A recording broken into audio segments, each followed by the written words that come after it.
setiap kali Adi tidur, dia selalu mengalami mimpi dan mimpinya selalu sama. Dia selalu ke rumah itu dan selalu ada perempuan ini. Jadi si perempuan itu kayak nyiapin makanan buat Adi, bikinin kopi, sampai sering juga mijitin Adi. Bahkan memberikan jatah seorang istri kepada suami. Mas Yuli itu ngomong gini ke Adi, Mas Adi, kata temanku tadi, sampean itu diikuti sosok makhluk halus wujudnya perempuan, Mas. Dan temanku ini juga bilang sosok perempuan yang ngikuti sampean itu hawanya jahat banget, Mas.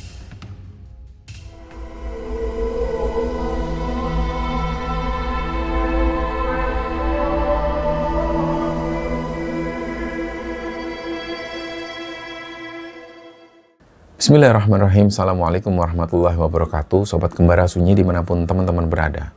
Pada kesempatan kali ini kami akan membagikan kisah yang dikirim oleh Sobat Kembara yang bernama Adi yang asalnya dari Surabaya. Sebelum kita masuk ke ceritanya, untuk teman-teman yang nonton tayangan ini dan belum subscribe, jangan lupa untuk subscribe lebih dulu agar channel Kembara Sunyi ini lebih berkembang lagi dan kami lebih bersemangat lagi dalam membuat konten-konten terbaru di Kembara Sunyi.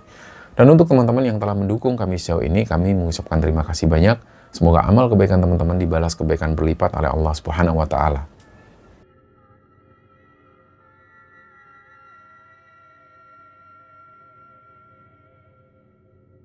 Sebelum masuk ke ceritanya, teman-teman, kami mau membahas sedikit tentang fenomena yang mungkin terdengar nggak masuk akal bagi sebagian orang. Tapi nyatanya, hal ini beneran ada dan pernah dibahas secara khusus di dalam literatur agama, khususnya Islam. Nah, fenomena yang kami maksud ini adalah tentang hubungan asmara atau hubungan percintaan antara bangsa jin dan juga manusia. Mungkin di antara teman-teman ada yang pernah mendengar istilah jin asyik. Jin asyik ini adalah sebutan khusus untuk golongan jin yang jatuh cinta atau punya ketertarikan syahwat kepada manusia. Dan percaya atau enggak, sama seperti bangsa kita, jin itu rupanya juga dikaruniai perasaan suka dan bisa jatuh cinta juga. Mereka bahkan punya rasa cemburu yang besar terhadap manusia yang dia sukai. Nah, terus gimana cara mereka berinteraksi dan juga menjalin hubungan? Nah, biasanya jin asyik ini nggak langsung menampakkan wujud aslinya secara fisik di dunia nyata, tapi mereka menyusup masuk ke alam bawah sadar manusia melalui perantara mimpi. Di alam mimpi itu, para jin ini bisa menyerupai sosok lawan jenis yang sangat menarik sekali secara fisik, dan mereka bahkan bisa melakukan, hubungan intim dengan tujuan untuk membentuk ikatan emosional dengan manusia itu. Nah, kalau korbannya merasa nyaman, jin ini bakal semakin nempel dan bisa membuat korbannya itu kayak selalu merasa ingin ditemani meskipun itu di dunia nyata. Nah, bahkan kalau kita merujuk ke penjelasan para ulama terdahulu, hubungan percintaan yang berujung pada pernikahan beda alam ini adalah sesuatu yang nyata dan memang pernah terjadi. Syekhul Islam Ibnu Taimiyah di dalam kitabnya Majmu' al-Fatawa menyebutkan secara jelas bahwa perkawinan antara manusia dan jin itu bisa saja terjadi, bahkan sampai terlahir keturunan dari hubungan itu. Dan kisah tentang terjadinya pernikahan manusia dan jin semacam ini ternyata sudah banyak terjadi di masa lalu dan sangat dikenal luas pembahasannya oleh para ulama. Tapi meskipun hal itu bisa terjadi, mayoritas ulama ini sangat melarang dan memakruhkan pernikahan beda alam ini. Salah satu ulama yang terkenal yaitu Imam Malik. Beliau ini sangat tidak menganjurkan dan bahkan membenci hal ini karena berpotensi besar menimbulkan banyak fitnah dan juga kerusakan di lingkungan masyarakat. Sebagai contoh, Imam Malik ini menjelaskan bahwa beliau itu membenci kalau suatu saat nanti, misalnya ada wanita hamil di luar nikah, terus kemudian dia ini beralasan bahwa aku ini yang menghamili dari golongan jin. Nah, ini nanti bisa dijadikan sebuah fitnah.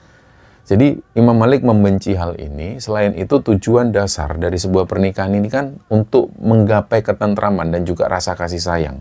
Dan tujuan mulia itu nggak akan bisa dicapai kalau pernikahannya dilakukan antara manusia dengan jin yang jelas-jelas beda alam dan juga jenisnya.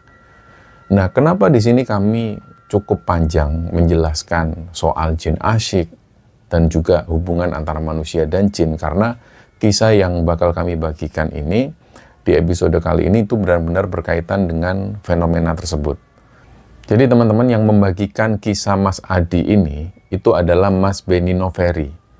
Kalau teman-teman ingat, Mas Benny Noveri ini sebelumnya beliau juga pernah 2 kali membagikan kisah horornya. Yang pertama yaitu Tukar Nyowo Gunung Kelut, dan yang kedua pengalaman horor pada saat naik ke Putuk Puyang. Mungkin ada teman-teman yang belum nonton, bisa nonton lagi. Nah, di kesempatan ini Mas Benny mau membagikan pengalaman mistis dari salah satu temannya, namanya Mas Adi. Dan Mas Adi ini asalnya dari daerah Surabaya Selatan. Jadi peristiwa ganjil yang dialami Mas Adi ini terjadi sudah lumayan lama, tepatnya di sekitar akhir tahun 2004. Nah, di masa-masa itu, Adi ini punya hobi yang rutin dia lakukan, yaitu main bola. Biasanya kalau pas hari libur atau di akhir pekan, dia selalu menghabiskan waktunya main bola di daerah Perak. Nah, Perak ini itu letaknya di daerah Surabaya Utara. Dan dari hobi bola di daerah Perak inilah, pergaulan Adi itu jadi lumayan luas dan dia punya banyak kenalan. Kadang-kadang kalau pas ada undangan pertandingan atau ada turnamen, dia sama teman-teman timnya itu sering banget berangkat main keluar kota. Istilahnya, kalau istilah Surabayaan itu dibon, pemain bon-bonan. Nah, bagi Adi, pertandingan luar kota ini sekalian niatnya memang buat refreshing, buat nyari hiburan lah di sela-sela kesibukan kerjanya di Surabaya. Terus singkat cerita, suatu ketika menjelang akhir pekan itu Adi dihubungi sama salah satu temennya. Temennya ini dari Malang. Waktu itu temennya nelpon ngajak Adi gabung ke tim sepak bolanya. Jadi Adi ini mau dibon. Rencananya di akhir pekan itu, tim temennya yang di Malang itu bakal mengadakan pertandingan persahabatan melawan salah satu klub sepak bola amatir yang ada di wilayah Kabupaten Malang. Nah, lebih tepatnya lagi lokasi pertandingannya itu ada di daerah Pakesaji, Malang. Nah, sampailah akhirnya waktu itu akhir pekan. Jadi Adi sudah siap-siap mau berangkat ke Malang. Dan waktu itu Adi berangkat nggak sendirian. Dia ditemenin sama salah satu rekannya namanya Yoyo. Kebetulan hari itu Adi nggak bawa motor. Jadi selama perjalanan dari Surabaya ke Malang itu Adi berangkatnya boncengan naik motornya Yoyo. Terus sesampainya di daerah Pakesaji itu, pertandingan sepak bola melawan klub amatir ini pun akhirnya dilaksanakan. Dan alhamdulillah pertandingan sore itu berjalan lancar. Tim yang di sana ada Adi dan ada Yoyo itu berhasil memenangkan pertandingan. Nah, seperti kebiasaan anak-anak bola pada umumnya, setiap selesai bertanding itu sore harinya ya mereka ngumpul, mereka nongkrong bareng di sebuah tempat. Ada sebuah tempat di desa itu, bisa dibilang ini warkop. Jadi mereka di situ ngobrol, istirahat sambil ngomongin jalannya pertandingan tadi sore. Suasananya itu santai banget. Dan ada beberapa anak-anak yang main gitar sambil nyanyi-nyanyi. Dan pas mereka lagi asik-asik ngobrol di tengah-tengah tongkrongan itu, kira-kira jam 7 malam, datanglah seorang pemuda namanya Ramon. Nah, Ramon ini adalah anak asli desa di Pakesaji situ. Ramon kebetulan bawa motornya, dan motornya itu istilahnya kayak motor trek-trekan lah. Nah, pas ngelihat Ramon datang bawa motor itu, Adi ini tiba-tiba pengen nyoba motornya Ramon dan dia ini pengen jalan-jalan naik motor itu. Jadi Adi langsung minta izin ke Ramon, dia minjem motornya sebentar. Dia bilang kalau dia pengen jalan-jalan nyari angin ke arah alun-alun Malang.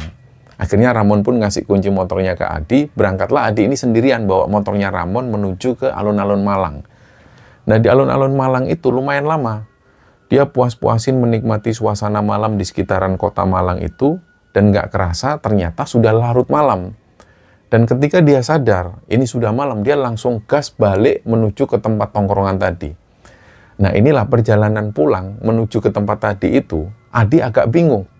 Akhirnya dia itu melewati jalanan yang lumayan sepi, dia agak meraba-raba juga, dan dia di situ melewati area persawahan yang luas banget. Nah, orang-orang sana menyebutnya itu dengan sebutan bulak. Selain melewati area persawahan yang panjang itu, jalanan ini juga harus melewati kontur perbukitan yang lumayan naik turun juga. Akhirnya pas di tengah perjalanan itu, dia melewati area yang kondisinya sepi. Di depan jalan yang dia lewati itu ada jembatan, terus di jembatan itu ada pohon beringin yang ukurannya besar dan rimbun juga. Nah, pas motor yang dikendarai Adi ini melintas di jembatan itu, dan di sebelah ada pohon beringin besar itu, tiba-tiba mesin motornya ini mati total. Suasana di tempat itu gelap juga. Akhirnya Adi turun dari motor, dia tuh ngamati di sekitar area pohon beringin itu, karena dia merasa kok kayak ada yang ngawasin, padahal di situ gelap, nggak ada siapapun. Disitulah perasaan Adi ini mulai nggak enak, Ditambah lagi, waktu itu dia dengar ada suara perempuan yang nangis. Nah, Adi ini berusaha untuk tetap tenang dan dia berusaha untuk nggak panik. Dia cek lah indikator bensinnya. Dia cek bensinnya masih penuh. Karena dia masih penasaran, dia buka tangki, dia cek ternyata memang bensinnya masih penuh. Terus dia coba cek bagian busi, semua juga normal dan busi itu juga terpasang rapat. Dan anehnya mesin motor ini tetap mati. Akhirnya terpaksa karena Adi ini juga nggak tahu motor, nggak tahu mesin juga, dia tuntunlah motornya itu. Jadi dia dorong motornya pelan-pelan. Jadi karena konturnya ini naik turun, motor itu didorong dengan susah payah. Karena jalanan setelah jembatan itu konturnya lumayan nanjak semua. Dan setelah dorong motor lumayan jauh sampai dia ngos-ngosan itu, akhirnya dia berhasil sampai di lokasi tempat tongkrongan tadi. Nah begitu Adi ini sampai, Ramon itu langsung berdiri, kayak dia kaget juga, loh kenapa kok Mas Adi ini nuntun motorku? Nah Ramon langsung tanya, loh Mas kenapa motornya Mas? Adi menjelaskan ke Ramon, nggak tahu Mon, ini tiba-tiba mogok di tengah jalan. Nah Ramon nanya lagi, emang mogoknya daerah mana tadi Mas? Itu loh Mon, mogoknya pas di jembatan di area Bulak Persawahan itu loh yang ada pohon beringin besarnya. Nah ketika Adi jawab seperti itu, Ramon itu wajahnya sudah jadi serius. Terus dia memastikan lagi ke Adi, anu ta Mas, sampai lewat jembatan yang ada pohon beringinnya itu bener? Iya Mon. Adi mengiyakan seperti itu. Terus Ramon bilang, walah ya pantesan Mas. Gini Mas, jadi sebenarnya Mas akhir-akhir ini daerah itu memang lagi serem-seremnya. Itu loh Mas semenjak ada kejadian perempuan yang diri di jembatan itu. Nah setelah ngomong seperti itu, Ramon coba menghidupkan motornya. Jadi dia ini starter motornya, istilahnya dia engkol motornya sekali, dan anehnya mesin motor itu langsung nyala normal, nggak ada kendala apapun, nggak berebet, nggak ngapa-ngapain. Jadi di situ Adi juga heran, loh Mon, serius Mon tadi itu tak starter berulang kali, tapi tetap nggak bisa. Nah Ramon sendiri juga nggak tahu alasannya apa, ya mungkin ada hubungannya dengan hal mistis, mereka juga nggak tahu. Dan setelah kejadian motor mogok itu, Adi duduk merenung di situ, dia duduk. Sementara teman-teman yang lain ngobrol, Adi itu mungkin sudah capek, dia ngantuk juga, dan dia mengingat kejadian yang baru dia alami. Dia sampai bingung, kenapa ya kok bisa seperti itu, padahal motor ini normal. Dan wajahnya Adi itu kelihatan capek banget dan ngantuk. Terus akhirnya ada salah satu teman rombongan di tongkrongan ini namanya Mas Bambang. Mas Bambang di situ nawarin Adi supaya dia nginep dan tidur di rumahnya Mas Bambang malam itu. Dan karena lokasi rumah Mas Bambang ini nggak jauh dari tempat tongkrongan tersebut, Adi pun setuju. Dia akhirnya ngomong ke Mas Bambang, iya Mas, aku ngantuk banget Mas. Ya udah tidur tempatku aja. Setelah itu Mas Bambang pun ngajak Adi jalan menuju ke rumahnya. Nah, sampai di rumah itu, Mas Bambang nunjukin kamar, udah kamu tidur sini, aku mau keluar dulu. Aku mau gabung sama teman-teman yang lain tadi. Nah, sebelum Mas Bambang pergi ini, Mas Bambang cuma ngomong ke Adi, nanti minta tolong pintunya dikunci aja. Khawatir nanti ada yang masuk-masuk, karena keluarga aku nggak tahu kalau sampean tidur di sini, Mas. Oh iya, Mas. Akhirnya karena Adi ini ngantuk, dia tutup kamar, dia kunci, dan dia langsung rebahan di situ. Nggak lama, Adi ini belum sempat tidur nyenyak, dia tuh ngadep ke tembok. Tiba-tiba dia tuh ngerasa kayak dalam hatinya tuh pengen membalikkan badan ke arah belakang, ke arah pintu itu. Tapi Adi berusaha nahan karena dia sudah merasa ini pasti ada yang aneh. Kayak bener-bener ada orang di situ, ada sesuatu di situ. Jadi Adi itu pengen terus ngelihat ke belakang. Tapi anehnya, ngantuk dan capeknya ini hilang. Dan perasaan yang dia pengen nengok ke belakang itu semakin kuat. Akhirnya mau nggak mau, dia putar badan. Dan begitu dia nengok ke arah belakang itu, ada sosok perempuan duduk di situ. Sosok perempuan ini kayak pakai jubah hitam, rambutnya itu panjang terurai. Dalam hatinya Adi, dia bertanya-tanya sekaligus heran. Adi awalnya itu sempat mikir loh, ini gimana caranya perempuan ini kok bisa masuk kamar? Padahal Adi ingat dia sudah kunci pintu kamar. Dan nggak mungkin ada keluarganya Mas Bambang yang tiba-tiba masuk ke kamar, di situ ada Adi. Akhirnya ketika Adi merasa, aduh aneh ini nggak mungkin manusia. Pasti nggak mungkin manusia. Disitulah Adi ini langsung merinding, dia balik ke posisi semula, dia ngadep ke tembok lagi. Nah di tengah-tengah ketakutannya itu, Adi ini sadar kalau kamar yang ditempati ini nggak tahu sejarahnya apa, kok bisa tiba-tiba ada sosok perempuan tersebut. Dan Adi sebenarnya di situ mau minta tolong. Dia sebenarnya mau teriak-teriak minta tolong, tapi dia ingat ini bukan rumah dia. Ini rumah Mas Bambang, apalagi Mas Bambang nggak ada di rumah. Suasananya juga sepi juga. Jadi dia sungkan kalau nanti membangunkan keluarga yang lain. Nah, di rumah Mas Bambang ini, itu ada jam dinding, jamnya itu besar, yang ada bunyinya teng, teng, jam kayu yang besar itu. Nah, waktu itu, nggak lama setelah Adi tiduran di sana, tiba-tiba jamnya ini bunyi.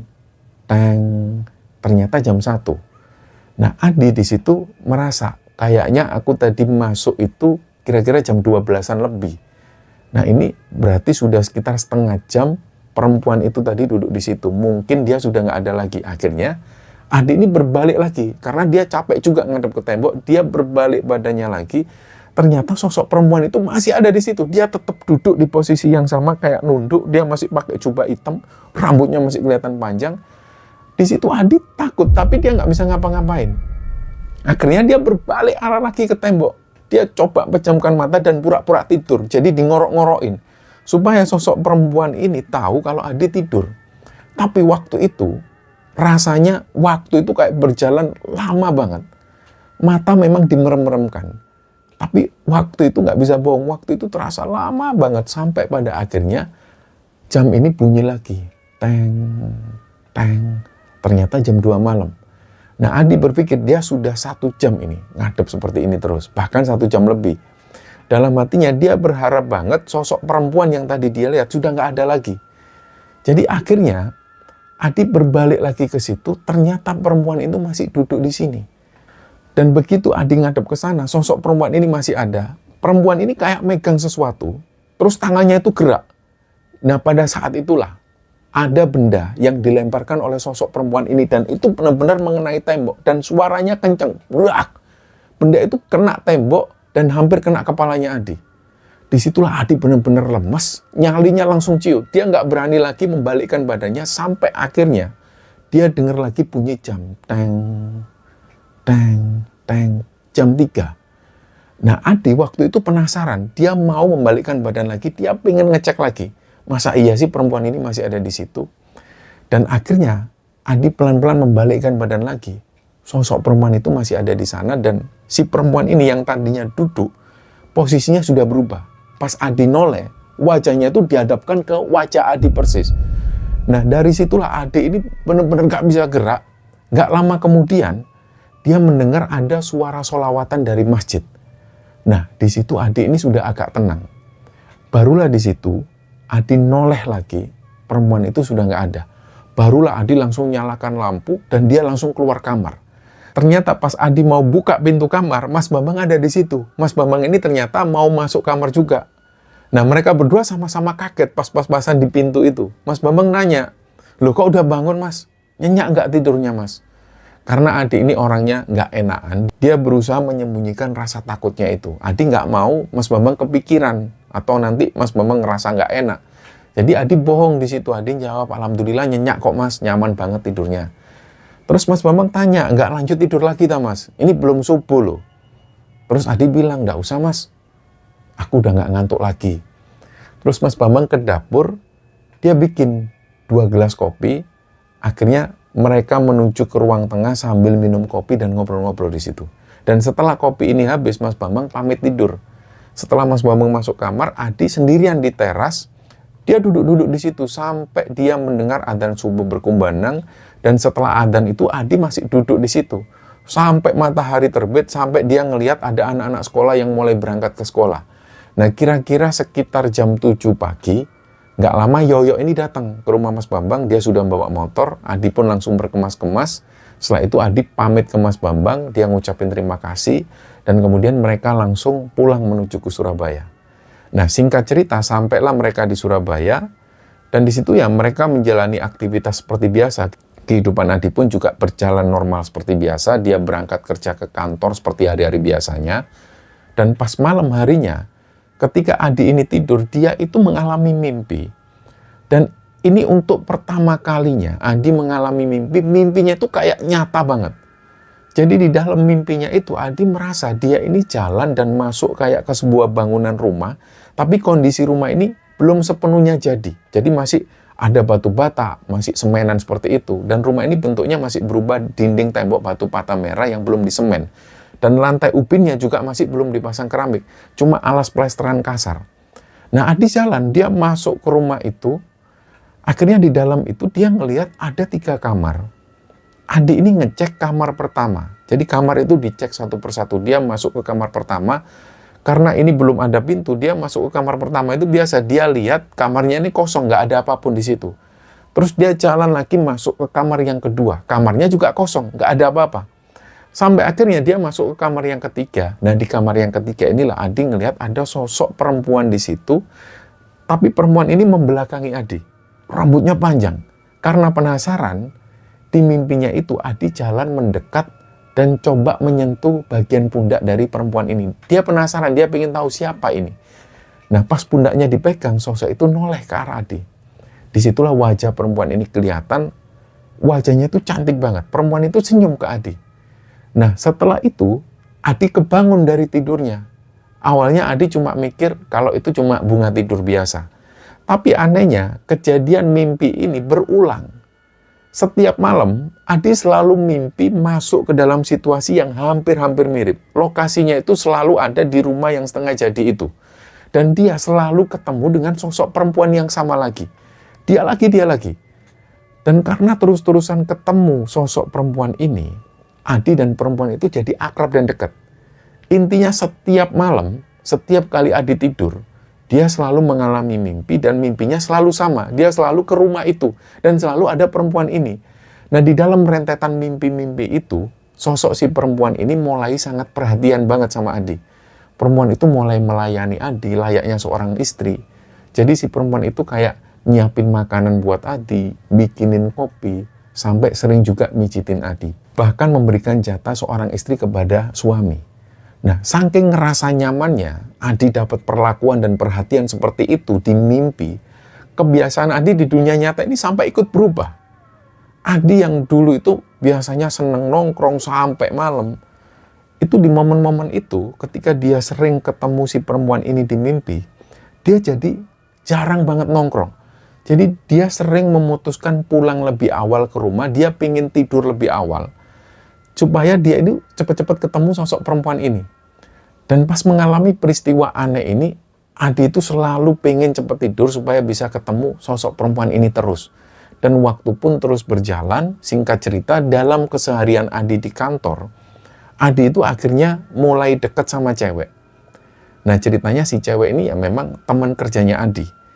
Dan karena hubungan mereka itu sudah lumayan dekat, setiap kali pulang kerja ya Adi nganterin si cewek ini pulang naik motornya. Nah, ada momen-momen ketika Adi mengantar si cewek ini, dia kan selalu boncengan naik motor. Dan setiap kali Adi bonceng si cewek ini, diantar menuju ke rumah, dia selalu mengalami hal ganjil. Pertama kali, Adi mikirnya mungkin itu kebetulan. Jadi ceritanya, Adi pas nganter si cewek ini, di tengah jalan ada pengendara yang mepet Adi. Terus pengendara itu bilang, Mas, sampai mundur dulu Mas. Di depan ada polisi, jangan boncengan bertiga. Akhirnya si pengendara ini pergi. Lah Adi bingung, boncengan bertiga maksudnya gimana? Orang dia cuma bonceng si cewek kantornya itu. Tapi nggak lama kemudian, pas dia sampai di lampu merah, ada pengendara bapak-bapak yang mendekat juga ke Adi. Dia kayak bilangin juga, Mas, di depan ada polisi loh, lebih baik turun aja satu. Nah, Adi bingung di situ. Kayak seolah-olah orang-orang ini ngelihat Adi itu memboncengkan 2 cewek. Jadi disitulah Adi langsung menghubungkan sesuatu. Jangan-jangan sosok kekasih gaibnya itu ikut bonceng ke belakang. Dan yang kedua, hal ganjil lainnya adalah ini kaitannya dengan urusan uang. Dan ini benar-benar kejadian yang nggak masuk akal banget, tapi ini terjadi, dialami oleh Adi nyata. Pernah ceritanya di suatu momen, Adi ini lagi butuh uang banget untuk keperluan mendesak. Nah, pas waktu itu kondisinya simpanan Adi ini memang mulai menipis. Karena waktu itu bertepatan juga belum gajian. Setiap kali Adi butuh uang, dalam kondisi yang kepepet itu, anehnya uang yang dia butuhkan itu selalu ada tiba-tiba. Dan uang ini itu datangnya selalu aneh.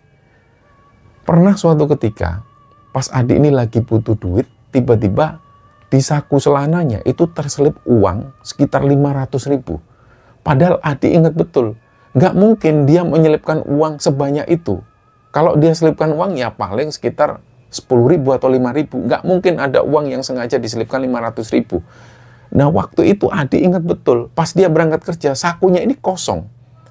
Dan dia tahu persis, dia ini nggak pernah ketemu siapapun dan nggak ada orang yang menyelipkan uang ke celananya. Tapi tiba-tiba ada uang sebesar itu. Dan ini pas Adi butuh uang. Terus suatu ketika, dia juga butuh uang. Ceritanya dia butuh uang sekitar 300 atau 400.000. Nah, tiba-tiba di jalan, pas dia lagi berhenti di lampu merah itu, dia ngelihat di depan persis, itu ada uang yang keuntel-untel istilahnya. Jadi uang itu kayak ngempal seperti itu. Ternyata pas diambil oleh Adi, ini adalah uang ratusan ribu, yang jumlahnya ada 3. Jadi totalnya 300.000. Ini seolah-olah kayak ada yang menyiapkan ini. Dan kejadian soal temuan uang yang paling nggak masuk akal adalah pas Adi ini naik motor, terus dia lagi-lagi berhenti di lampu merah. Waktu itu dia lagi butuh uang, tiba-tiba dari arah jalan, itu ada lembaran uang kertas 100 ribuan, tertiup angin, jadi kayak terbang gitu, terus kemudian nempel plek di speedometer motornya Adi. Jadi seolah-olah sosok perempuan kekasih gaibnya Adi ini menyiapkan uang itu, entah sebagai hadiah atau apa. Nah, hal ini akhirnya dikonfirmasi Adi ketika Adi tidur, dia mengalami mimpi dan bertemu dengan kekasih gaibnya itu, dia bilang, emang kamu ya yang ngirimin aku uang itu? Si perempuan ini cuma senyum. Nah, jadi keadaan yang awalnya ini nyaman, itu pelan-pelan mulai berubah jadi mencekam. Masalah itu mulai muncul ketika Adi ini semakin dekat sama cewek kantornya itu. Sampai pada akhirnya Adi ini beneran jadian dengan si cewek itu dan dia punya pacar di dunia nyata. Nah, sejak Adi resmi punya pacar itulah setiap kali Adi tidur dan mimpi bertemu dengan kekasih gaibnya itu, sosok kekasih gaibnya ini berubah total. Jadi si perempuan ini yang tadinya dia lembut memperlakukan Adi dan melayani Adi, tiba-tiba dia berubah jadi sering marah-marah dan ngambek. Dia nggak terima dan cemburu pas Adi ini punya pacar di dunia nyata. Kekasih gaibnya ini terus-terusan mengklaim bahwa Adi itu cuma milik dia dan nggak boleh dibagi ke perempuan yang lain. Bahkan kemarahan si kekasih gaibnya itu semakin lama mulai mengarah ke niat yang jahat. Terkadang di dalam mimpinya itu, saking marah dan cemburunya, sosok perempuan kekasih gaibnya Adi itu tiba-tiba nyekik lehernya Adi dengan kuat. Sampai-sampai Adi itu kebangun dari tidurnya dalam kondisi lehernya itu sakit. Beneran sakit, kayak dia bener-bener habis dicekik. Dan dadanya itu sesak. Terus kejadian-kejadian ganjil yang mengancam nyawa Adi ini terus menimpa Adi. Sampai akhirnya ada campur tangan dari orang luar yang nggak sengaja datang. Nah, waktu itu ceritanya ada salah satu teman dari tetangganya Adi ini yang kebetulan lagi main ke kampung situ. Kita sebut saja nama tetangganya itu Mas Yuli. Jadi Adi ini punya tetangga, tetangganya itu namanya Mas Yuli. Nah, Mas Yuli ini kedatangan tamu. Tamunya Mas Yuli ini kebetulan pas lagi main di rumah Mas Yuli, dan di waktu yang sama Adi waktu itu lagi santai. Dia duduk-duduk di teras rumahnya. Nah, kita sebut saja nama tamunya Mas Yuli ini Mas Teguh. Ketika Mas Teguh ini lagi ngobrol sama Mas Yuli di depan rumah, sekilas Mas Teguh itu ngelihat ke arah Adi. Adi waktu itu duduk di teras, duduk santai. Mas Teguh itu kayak langsung kaget. Begitu dilihat oleh temannya Mas Yuli ini, Mas Teguh itu, Adi itu kaget juga, loh, ini kenapa kok temannya Mas Yuli kayak bisik-bisik ke Mas Yuli, kayak ngomongin Adi.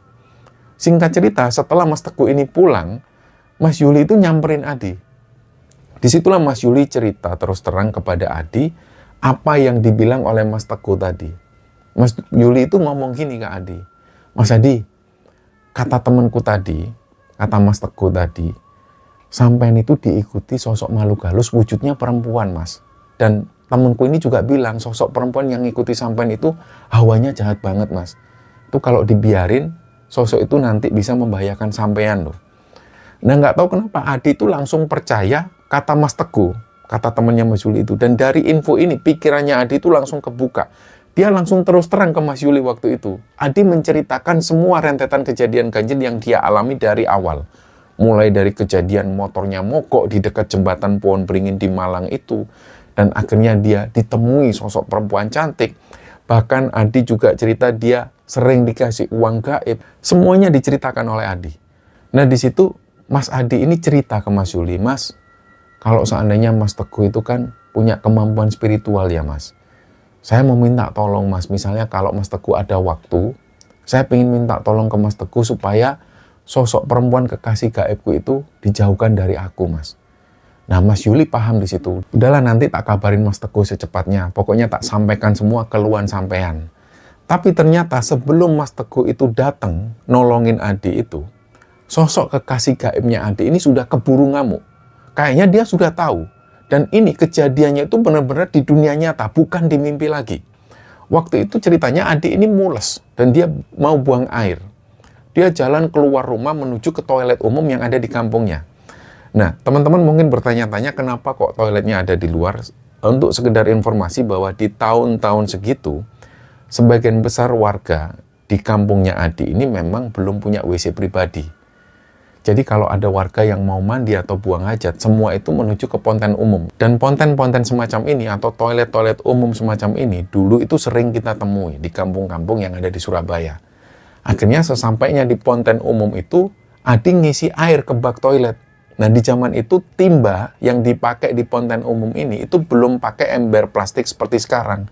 Waktu itu masih pakai timba yang bahannya seng, yang berat dan keras itu. Adi mulai ngisi timba seng besi itu pakai air keran sampai penuh. Dan pas airnya sudah penuh, Adi mau pakai air itu.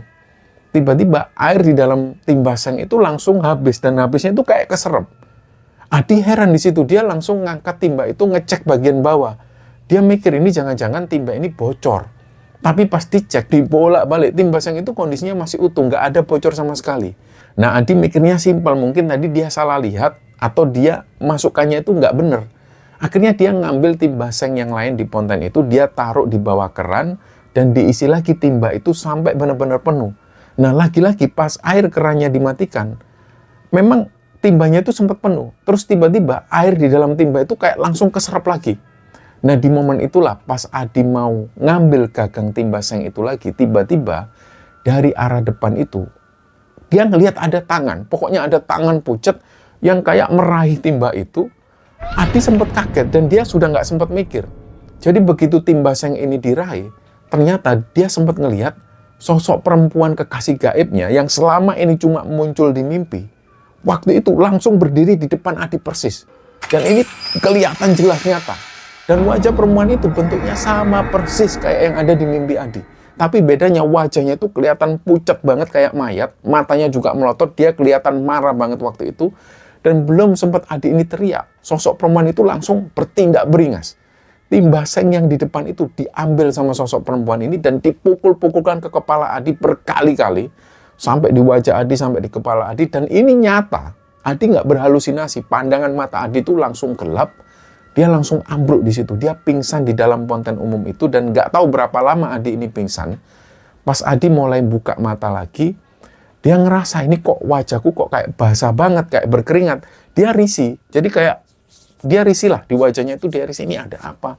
Dia usaplah wajahnya itu, pas dia lihat ternyata bukan keringat. Ternyata itu darah. Jadi Adi langsung panik di situ, dia langsung teriak-teriak minta tolong. Untungnya di luar kebetulan ada ibu-ibu yang lagi cuci baju di situ. Beliau ini mendengar teriakan Adi, namanya Bu Tukini. Bu Tukini kaget. Siapa? Adi, Bu, saya minta tolong, Bu. Jadi di dalam toilet itu Adi minta tolong, Bu, bisa minta tolong ambilkan saya anduk basah, Bu. Ini saya berdarah wajah saya. Oh iya, Mas Adi sebentar. Jadi Bu Tukini ini langsung cepet-cepetan ambil anduk basah dan diserahkan kepada Adi. Adi ngusap semua darah yang masih terus mengalir di wajah dan kepalanya itu. Dan setelah mendingan, Adi keluar dari dalam ponten. Begitu Adi keluar, Bu Tukini itu sampai ngeri ngelihat kondisi Adi. Jadi wajah Adi itu hancur dan bajunya ini darah semua. Akhirnya sesampainya di rumah, dia membersihkan sisa-sisa darah yang masih nempel di wajah dan juga lehernya. Dan pas lukanya dibersihkan, dia ngaca.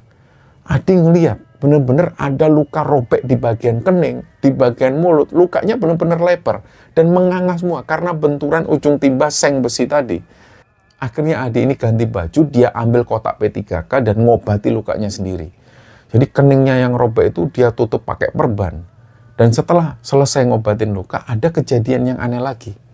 Waktu itu sore-sore, kira-kira sudah mau masuk waktu maghrib, tiba-tiba Adi ngerasa dia ngantuk banget. Padahal dia tahu orang-orang tua zaman dulu ini kan sering mengingatkan, kalau menjelang maghrib, itu jangan tidur. Adi juga sadar soal pantangan itu. Dia berusaha nahan supaya nggak tidur. Akhirnya dia duduk. Nggak lama dia duduk, dia ngantuk lagi. Dia berdiri, dia jalan mondar-mandir supaya dia nggak ngantuk. Tapi semakin dilawan, ini semakin kuat ngantuknya dan benar-benar dia sudah nggak bisa tahan lagi ngantuknya. Akhirnya Adi tidur. Itu terjadi sebelum adzan maghrib. Begitu Adi tidur, dia langsung mimpi. Nah, di dalam mimpinya itu Adi didatangin sosok perempuan kekasih gaibnya itu. Tapi suasana mimpinya itu beda banget dengan mimpi-mimpi yang sebelumnya. Kalau sebelum-sebelumnya Adi merasa nyaman dan dia selalu dilayani oleh perempuan kekasih gaibnya itu, di mimpi yang dialaminya Adi itu, dia takut. Jadi Adi ini masih ingat saking parahnya ketika sosok perempuan tadi mukul Adi dengan timba seng itu. Adi ini sampai ketakutan ketika ketemu dengan sosok perempuan kekasih gaibnya ini. Dari situlah di dalam mimpinya itu sosok kekasihnya ini berdiri ngeliatin Adi terus. Terus si perempuan ini ngomong, aku mau pergi kok mas. Dan di sini dia janji bakal meninggalkan Adi dan gak pernah ganggu kehidupan Adi lagi untuk selama-lamanya. Tapi sosok perempuan kekasih gaibnya Adi ini ngasih syarat. Syaratnya dia bilang ke Adi, mas aku mau ninggalin kamu. Tapi aku minta syarat terakhir, boleh nggak aku ngelayani kamu untuk terakhir kalinya? Aku mau bikinin secangkir kopi buat kamu untuk yang terakhir kalinya. Nah, di alam mimpi yang dialami oleh Adi itu, dia merasa kayak ini nyata. Jadi Adi itu ketakutan, sampai dia gemetaran. Nah, di satu sisi Adi mikirnya, udahlah, biar nggak diganggu lagi, dia mengiyakan. Ya udah, aku mau. Akhirnya Adi ini dibuatin kopi. Terus Adi disuruh minum kopi itu. Nah, yang dialami oleh Adi, dia itu ya minum kopi tersebut. Dia minum kopi seperti biasa, tapi ternyata di dunia nyata, waktu itu kebetulan adiknya Adi ini lewat di depan kamarnya Adi. Dan adiknya Adi ini namanya Anto. Anto waktu itu baru pulang main dari luar. Pas Anto masuk rumah, Anto itu sempat ngelihat Adi. Adi itu bangun dari kasur. Nah, tapi tatapan Adi itu kosong, kayak orang kesurupan. Adi di situ minta tolong ke Anto, Tok, sini Tok. Kamu tolong ke warung, kamu beli obat sakit kepala. Sekalian kamu beli minuman soda 1. Nah, Anto yang waktu itu masih kecil ya, dia nggak curiga apapun. Langsunglah dia menuju ke warung dan nggak lama Anto balik bawa pesanannya itu. Dia bawa obat sakit kepala dan bawa 1 minuman soda. Nah, waktu itu Anto masih di sana. Anto ini ngelihat dengan mata kepala sendiri, Adi langsung buka obat sakit kepala itu. Ini mata Adi itu masih kayak orang yang kesurupan. Dan Adi langsung minum 3 butir pil sakit kepala sekaligus dalam mulutnya. Dan dia ini minumnya nggak pakai air putih. Dia langsung nenggak botol minuman bersoda itu sampai habis. Nah, secara medis, minum obat sakit kepala dosis tinggi dibarengi dengan minuman bersoda itu sangat berbahaya. Dan bisa jadi racun bagi tubuh. Tapi waktu itu Adi nggak sadar sama sekali. Karena di dalam pikirannya yang dia minum waktu itu, ini cuma kopi buatan kekasih gaibnya itu. Nah, beberapa saat setelah menelan obat pakai soda itu, reaksi tubuh Adi ini langsung drop. Dari kesaksian Anto yang ngelihat ini, tiba-tiba dari mulut Adi itu mengeluarkan busa putih yang banyak banget, dan badannya langsung kejang-kejang. Seketika itu juga Adi nggak sadarkan diri total, dan pas fisiknya kejang-kejang itulah Adi merasakan pengalaman aneh. Dan mungkin pengalaman ini yang disebut mati suri. Yang Adi rasakan waktu itu, dia tiba-tiba sudah berada di dalam sebuah lorong yang luas banget. Tapi suasananya itu gelap. Nah, di situ Adi jalan terus menyusuri ruangan gelap itu sampai ujung. Dan di ujung ruangan dia ngelihat ada anak tangga yang jalurnya itu ke atas. Dan di puncak tangga itu ada pintu. Akhirnya Adi jalan menaiki tangga tersebut. Pas dia sampai di atas dan dia buka pintu itu, suasananya ini langsung berubah. Yang tadinya gelap, ini akhirnya berubah terang. Ternyata di balik pintu itu, Adi ngelihat ada sebuah dataran yang luas dan dipenuhi dengan rumput-rumputan hijau. Suasananya juga asri banget. Di dataran hijau itulah Adi ngelihat ada ribuan manusia yang kumpul di situ. Semua orang di situ pakai pakaian yang serba putih. Jadi pas Adi berdiri kebingungan ngelihat ribuan orang-orang itu, dia bingung, ini aku di mana? Tiba-tiba ada beberapa orang yang dari bawah itu yang manggil namanya. Adi, sini di, turun sini di. Nah, Adi mulai memperhatikan wajah orang-orang yang manggil dia itu. Ternyata Orang-orang yang manggil Adi ini, yang pakai baju putih-putih itu adalah orang-orang yang sudah meninggal semua. Adi bisa mengenali wajah-wajah mereka. Di situ itu ada saudara-saudara Adi yang sudah wafat, ada kerabat keluarganya, sampai ada tetangga-tetangga Adi di kampung yang mereka ini sudah lama meninggal. Ini ada di sana semua. Adi juga ngelihat ada ayah dari salah satu teman kampungnya yang juga sudah meninggal juga. Beliau ini meninggalnya di luar pulau dulu. Nah, beliau ini ngumpul juga di dataran hijau itu. Adi akhirnya jalan menghampiri mereka semua, dan pas Adi nyampe di kerumunan itu, para orang-orang yang sudah meninggal ini, atau bisa dibilang arwah-arwah ini, ngomong ke Adi. Mereka ini rata-rata melarang Adi untuk balik. Mereka bilang ke Adi, udah mas, sampai di sini aja, nggak usah balik ke sana lagi. Tapi di momen itu Adi merasa kok ada perasaan yang kuat banget, ada perasaan yang kayak narik hatinya, supaya Adi ini balik ke sana. Karena Adi merasa dia masih ada urusan di dunia yang harus dia kerjakan. Nah, Adi nggak mau menetap di tempat itu. Akhirnya di situ Adi putar balik. Dia meninggalkan kerumunan orang-orang berbaju putih itu, terus dia jalan melewati rumput hijau tadi, dan lagi-lagi dia naik anak tangga itu lagi. Pas nyampe di atas, matanya Adi ini mulai kebuka ketika dia buka pintu tadi. Adi akhirnya di situ mulai siuman. Dan waktu pertama kali dia membuka mata, dia sama sekali nggak bisa menggerakkan badannya. Badannya lemes sekali, nggak ada tenaga. Keluarga yang menunggu di situ langsung nangis terharu. Mereka semua bersyukur Adi ini masih selamat, masih hidup. Beberapa orang keluarga di situ pelan-pelan membantu Adi untuk duduk. Terus ada salah satu keluarga itu yang cepet-cepetan ngambilin Adi itu cermin. Jadi cermin ini dibawakan ke Adi itu disuruh ngaca. Pas Adi ngaca di situ, Adi kaget. Wajah yang dilihat Adi di cermin itu kayak bukan wajahnya sendiri. Jadi wajahnya itu tirus, kempot. Matanya cekung. Jadi Adi ngelihat dirinya sendiri itu kayak tengkorak. Jadi kayak tengkorak yang cuma dibalut kulit. Saking kurusnya dia. Nah, dari situ, dari cerita keluarganya, barulah Adi tahu yang sebenarnya. Ternyata, ketika kejadian Adi yang minum pil itu dan kejang-kejang, ini ternyata sudah dialami kira-kira seminggu yang lalu. Adi ini ternyata sudah mengalami koma selama 7 harian. Dan selama 7 hari Adi koma itu, keluarga ini nggak diem. Ketika Adi koma seperti itu, keluarganya sudah kalang kabut dan sempat bawa Adi ke rumah sakit. Tapi pas sampai di rumah sakit, ada kejadian ganjil yang nggak masuk akal. Pihak rumah sakit ini ngasih tindakan pertama, dia langsung memakaikan jarum suntik, mau memasangkan infus ke Adi. Tapi anehnya, setiap kali jarum suntik itu ditusukkan, jarumnya itu selalu bengkok. Kulit Adi itu keras waktu itu. Karena nggak bisa terus dimasukkan infus sama sekali, akhirnya pihak rumah sakit nolak. Dan mereka menyerah. Mereka meminta Adi dibawa ke rumah sakit yang lain. Akhirnya Adi dibawa ke rumah sakit yang lain, dan ternyata di rumah sakit yang lain pun dia mengalami hal yang sama. Jarum yang ditusukkan ke kulitnya Adi ini bengkok. Akhirnya dari situlah Adi terpaksa dibawa pulang lagi ke rumah dalam keadaan masih koma. Mereka keluarga ini mikirnya, sudah kita minta tolong Om Krishna aja. Jadi kebetulan tetangga mereka ada yang profesinya dokter, namanya Om Krishna.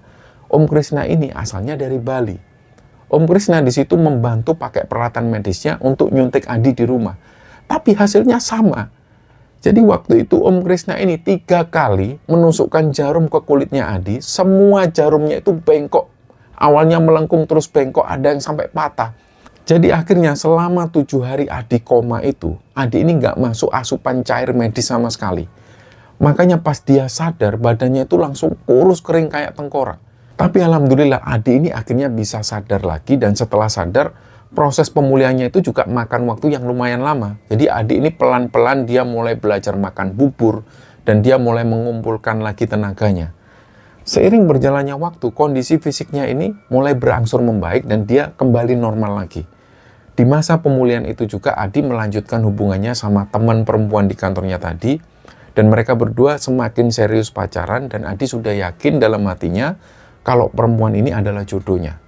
Selama masa pacaran dan sebelum mereka berdua resmi nikah itu, sisa-sisa teror dari sosok perempuan kekasih gaibnya Adi itu kadang masih pernah muncul. Kadang Adi pas lagi tidur, Adi itu mimpi ngelihat sosok perempuan ini lagi. Tapi di mimpi-mimpi itu, sosok perempuan ini cuma bisa ngelihat dari kejauhan. Dan posisinya itu juga selalu membelakangi Adi. Dan sosok ini sudah benar-benar nggak berani menyentuh Adi lagi sesuai dengan janjinya. Akhirnya setelah hampir setahun mereka pacaran, Adi resmi melangsungkan pernikahan dengan perempuan itu. Dan sejak pernikahan itulah Adi sudah terbebas sepenuhnya dari gangguan sosok perempuan kekasih gaibnya itu. Dan kehidupannya dijalani dengan tenang dan bahagia bersama istrinya. Dan itulah teman-teman pengalaman dari Mas Adi. Kami juga mengucapkan terima kasih kepada Mas Benny yang sudah membagikan kisah Mas Adi ini.